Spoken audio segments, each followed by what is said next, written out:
So before I get started, I just want to say that I'm going to be looking in this direction at my text. My computer is being funky, so I have my second computer over here that I'm looking at. So I apologize in advance for not looking at the camera. For this simulation, I will be covering the perspective of the press and their coverage of internment. The sources I've pulled from are the U.S. government newsreel on Japanese relocation, the San Francisco News circa 1942, and an editorial from the Washington Post, also from 1942.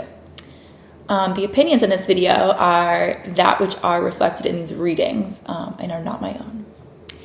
As a member of the press, the federal government has my proud and firm endorsement of the actions taken to protect our fragile Pacific coast.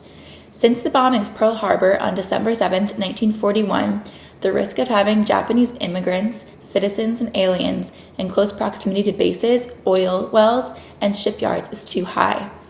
The government has backed up our concerns and validated the imminent danger of our country and the enemy alien problem we knew was festering on our land and in our coastlines.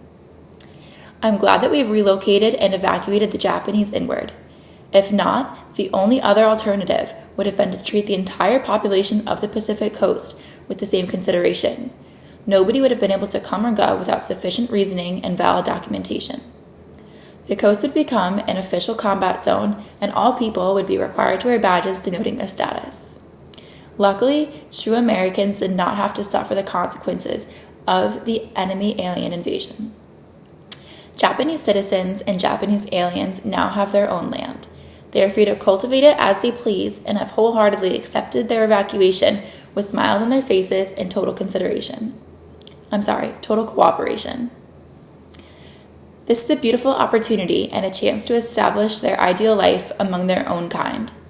Those who are disloyal and disagree with the government's decision are traitors and should be treated as such. We can only hope that the other nations during the war will treat our American citizens with the same respect and utmost dignity and decency as we have exemplified here at home. Thank you.